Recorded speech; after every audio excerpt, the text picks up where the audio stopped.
Friends, let's learn some Torah. It is Parshat VAYECHI. Tomorrow we end the book of Breshit. We've been talking about some different aspects of this Parsha all week long. I want to point to one, and I want to offer this teaching today because it is January 6th, 2023, in memory of those who lost their lives January 6th, 2021. We as a country will continue healing, please God, from the terrible violence of a domestic terrorist attack on our government. 5 people lost their lives. Some of them were police officers who committed suicide because they could not live with what they had witnessed. And we, in their memories, will continue to rebuild a beloved community. And so that might not be the content of our Torah, but it is in the air today, and we dare not forget what we went through, what America went through, and we dare not forget those who lost their lives as a result of the terrorist attack. So let's use that urgency and the culmination of the entire book of Breshit. Let's look at the world. Let's love it well. Jacob, our ancestor, lives for 17 years in the land of Egypt before he dies. Joseph, who is the second in charge of Egypt, which in a certain sense means the whole world, the vice pharaoh, given the fertility around the Nile during a time of famine, actually controls the welfare of the universe as far as it was known.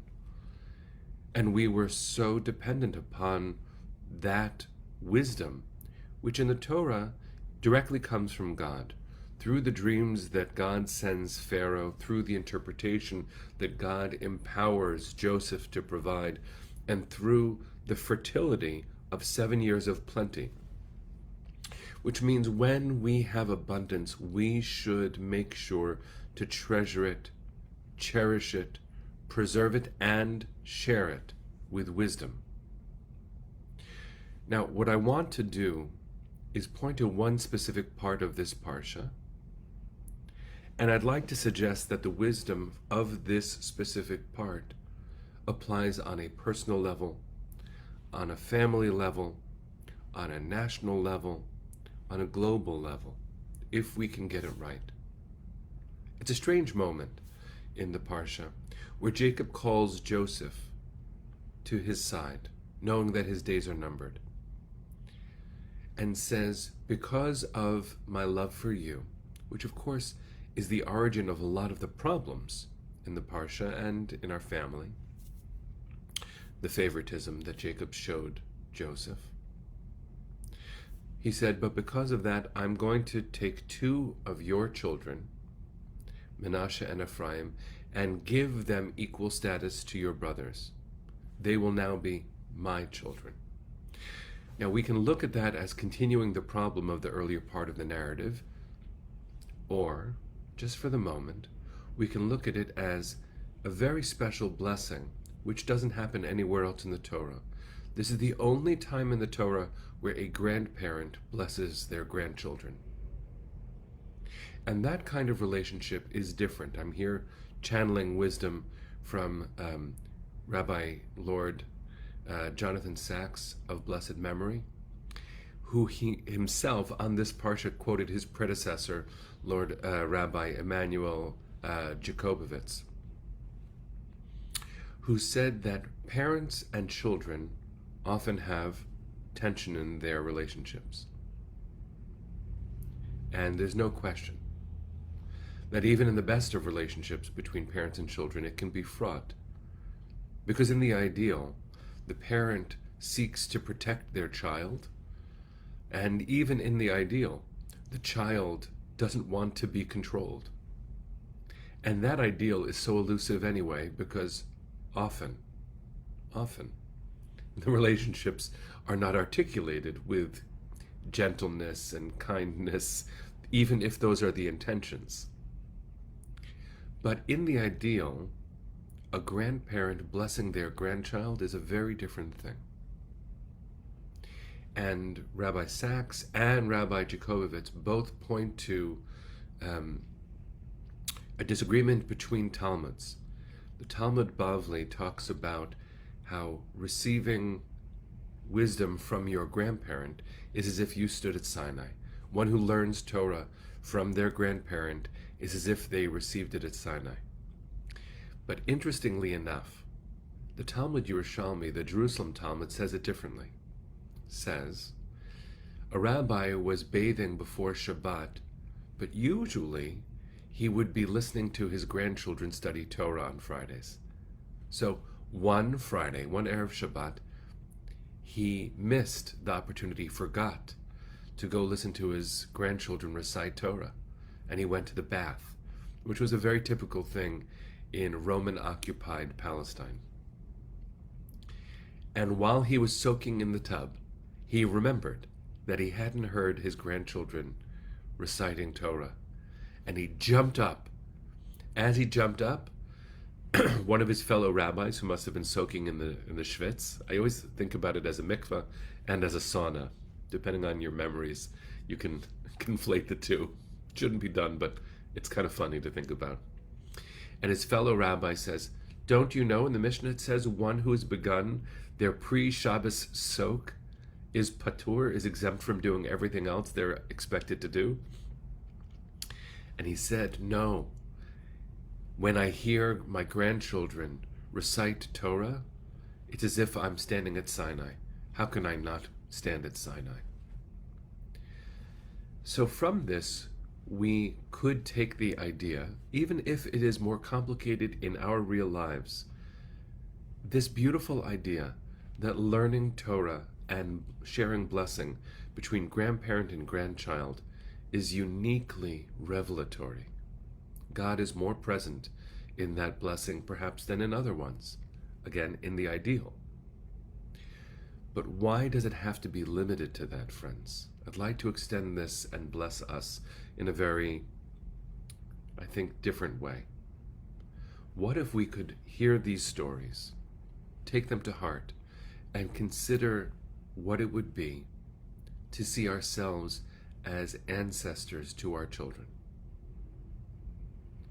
and to take in the presence of our children or our friends' children or our neighbors' children or our fellow citizens or those who reside in this country without yet being citizens.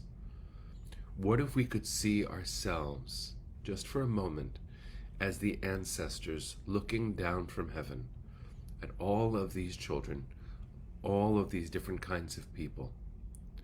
How would we feel about them then? What would it mean to look at every human being and for a second imagine that you are their grandparent? You are their ancestor. How would you bless them? What would you want for them? Can you imagine, I'm speaking as a parent now, standing in the presence of your child, I'll just say I, standing in the presence of my children, and even in a moment of tension, pausing and invoking my beloved grandmother, whose final Kaddish was this past Wednesday, the first year since we lost her. My beloved grandfather, who I lost just after my bar mitzvah. Any of my beloved ancestors who I never met. In this moment of tension, if I could see through their heavenly eyes and decide, instead of being in the moment of tension, though it's not easy to step outside of that, to see my child through their eyes and be a source of blessing that they would have me be. What if I looked at my neighbor? What if I passed by someone homeless and wonder who their grandparents were? What if people who are at war pause and look up at heaven, wondering what the ancestors of their opponents would wish? There'd be no war. It'd be the simplest and purest of blessings. It's fraught, to be the child of a parent. It's fraught to be the parent of a child. And yes, I don't know yet, but I'm imagining it can be fraught to be the grandparent of a child and therefore the parent of a parent.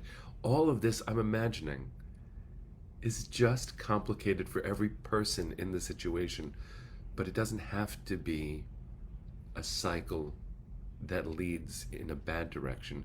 It could be a cycle of blessing.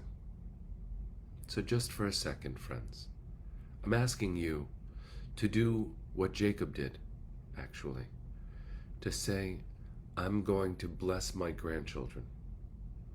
And he did it in his own idiosyncratic way. If you remember, he takes his right hand and puts it over his left hand, and his left hand over his right hand, and he blesses the children like this.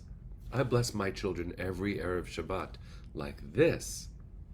But this can also be a blessing. Maybe by twisting my hands, I'm saying things aren't always as they seem. And the blessing that comes from the right and the blessing that comes from the left, you never know which one you need more. But I'm giving you both. So friends, let's be good ancestors. Let's be really good ancestors. There's so much blessing to share. And we don't live forever. Why wait? Be an ancestor now. Be an ancestor to our fellow citizen. Be an ancestor to the generations to come. Be an ancestor to your own children. And one day someone will say of us, may your memory be for a blessing, because that's what they'll remember. You were a blessing. Let's go into Shabbos, friends. Maybe a sweet one.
Shabbos, friends. See you on Monday.